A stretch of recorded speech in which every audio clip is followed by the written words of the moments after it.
Shadowplay it's a small company. We call ourselves a boutique studio. We specialize in motion graphics, visual effects, and film title design. Most recently, we did the opening titles for Up in the Air.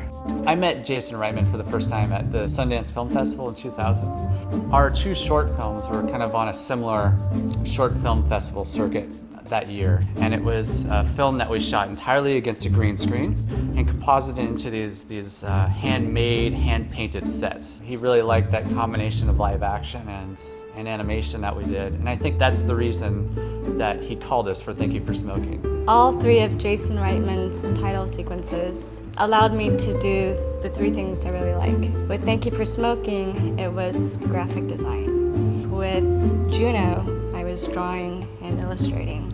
With Up in the Air, I was editing. So it's combining some of my video background. There's a lot of thematic elements and emotion that goes on in Jason's films. And I feel like he and I are on the same page with the creative philosophy of what title sequences should be. It's an opportunity to get the audience in the right state of mind before the movie even begins. So for Up in the Air, the title sequences are the first frame of the movie. And it's this 2-minute, it sounds cheesy, but a tone poem. It was important for us to kind of set up that isolation of, looking at the world going by from a considerable distance. And I think Up in the Air actually was probably the most challenging of the three for us because it is a more mature movie, and thematically it's got a lot of stuff going on. It's funny, it's sad, the stuff about the sort of current economic state of America is in there.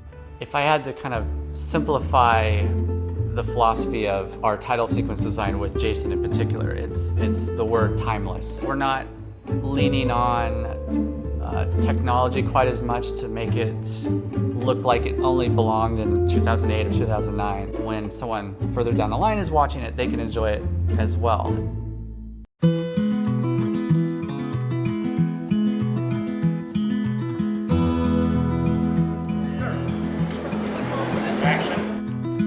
I know you'll help us when you're feeling better, and we realize that it might not be for a long, long time, but we're willing to wait on you.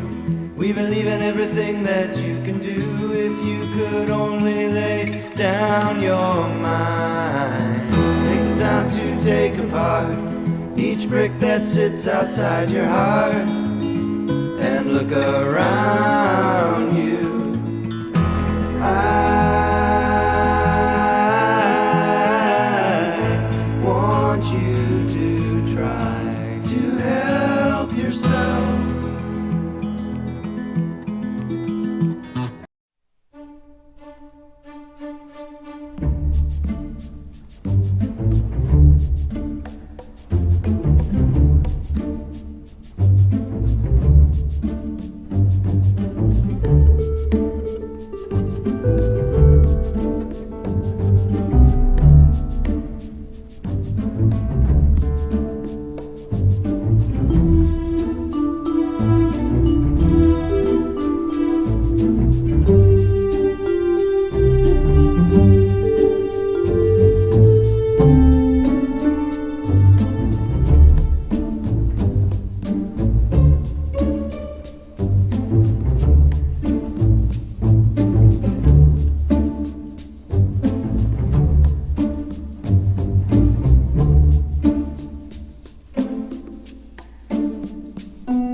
Marker?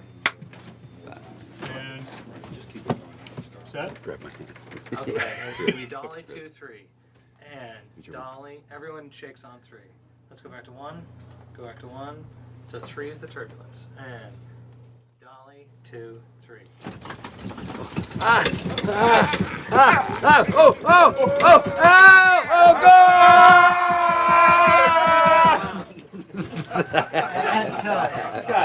All right. Check the gate. Let's go to the next one. Moving on.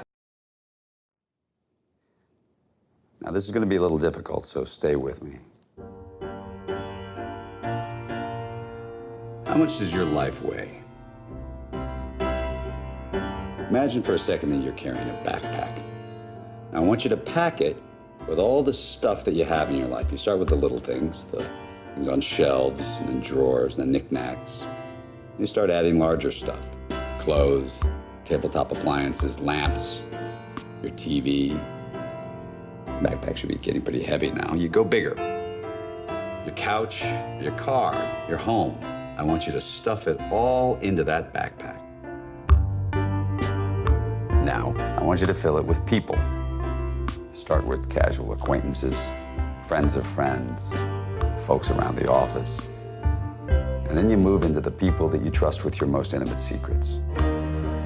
Brothers, your sisters, your children, your parents, and finally your husband, your wife, boyfriend, your girlfriend.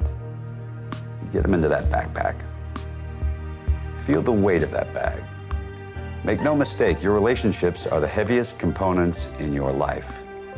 All those negotiations and arguments and secrets and compromises. The slower we move, the faster we die. Make no mistake, moving is living. Some animals were meant to carry each other, to live symbiotically over a lifetime. Star-crossed lovers, monogamous swans. We are not swans. We're sharks.